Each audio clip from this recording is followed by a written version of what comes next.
Dilkhush, Bengaluru blue, seedless Sharad ಸೇರಿದಂತೆ ಹಲವು ತಳಿಯ ದ್ರಾಕ್ಷಿಗಳನ್ನು ಬೆಳೆಯುವಲ್ಲಿ ಚಿಕ್ಕಬಳ್ಳಾಪುರ ಜಿಲ್ಲೆ ಹೆಸರುವಾಸಿಯಾಗಿತ್ತು. ಆದರೆ ಕಾಲಕ್ರಮೇಣ ಸ್ವದೇಶಿ ದ್ರಾಕ್ಷಿ ಬೆಳೆಗೆ ಬೇಡಿಕೆ ಕಡಿಮೆಯಾದ ಹಿನ್ನೆಲೆಯಲ್ಲಿ ಜಿಲ್ಲೆಯ ರೈತರು ಅಮೆರಿಕನ್ ತಳಿಯಾದ ರೆಡ್ ಗ್ಲೋಬ್ ದ್ರಾಕ್ಷಿ ಬೆಳೆಯಲು ಮುಂದಾಗಿದ್ದಾರೆ. ಚಿಕ್ಕಬಳ್ಳಾಪುರ ತಾಲೂಕಿನ ಅಜ್ಜವಾರ ಗ್ರಾಮದ ದ್ರಾಕ್ಷಿ ಬೆಳೆಗಾರ ಕೆಆರ್ ರೆಡ್ಡಿ ಅವರು 24 ಎಕರೆ ಕೃಷಿ ಭೂಮಿಯನ್ನು ಹೊಂದಿದ್ದು, ಆ ಪೈಕಿ 10 ಎಕರೆ ಪ್ರದೇಶದಲ್ಲಿ ದ್ರಾಕ್ಷಿ ಬೆಳೆಯುತ್ತಿದ್ದಾರೆ.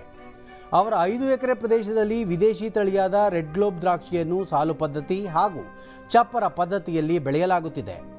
ಮಾರುಕಟ್ಟೆಯಲ್ಲಿ ರೆಡ್ ಗ್ಲೋಬ್ ದ್ರಾಕ್ಷಿಗೆ ಅಧಿಕ ಬೇಡಿಕೆ ಇದ್ದು, ನೆರೆಯ ಬಾಂಗ್ಲಾದೇಶ ಹಾಗೂ ನೇಪಾಳಕ್ಕೂ ರಫ್ತು ಮಾಡಲಾಗುತ್ತಿದೆ.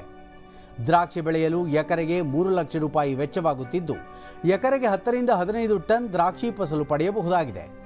ಅಲ್ಲದೆ ಈ ಬೆಳೆಯಿಂದಾಗಿ ರೈತರು ಒಟ್ಟು 8 ರಿಂದ 10 ಲಕ್ಷ ರೂಪಾಯಿ ಲಾಭ ಗಳಿಸುತ್ತಿದ್ದಾರೆ. ಕೇಂದ್ರ ಸರ್ಕಾರ ಬೆಳೆ ಹಾನಿ ನಿರ್ವಹಣೆ ಹಾಗೂ ಕೃಷಿ ಸಿಂಚಾಯಿ ಯೋಜನೆ ಸೇರಿದಂತೆ ಫಸಲ್ ಬಿಮಾ ಯೋಜನೆಯಡಿ 12 ಲಕ್ಷ ರೂಪಾಯಿ ವಿಮಾ ಮೊತ್ತ ನೀಡುವುದರಿಂದ ದ್ರಾಕ್ಷಿ ಬೆಳೆಗಾರರಿಗೆ ಅನುಕೂಲವಾಗಿದೆ.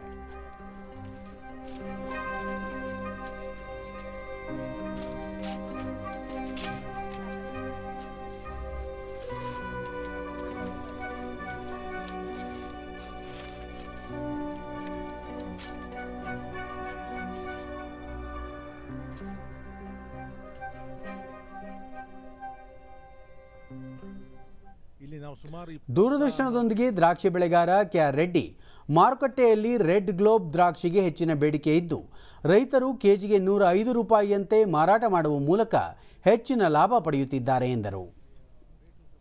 ಬಹಳ ಕಡಿಮೆ ಇದೆ. ರೆಡ್ ಗ್ಲೋಬ್ ಸ್ವಲ್ಪ ಮಾರುಕಟ್ಟೆ ಪರವಾಗಿಲ್ಲ.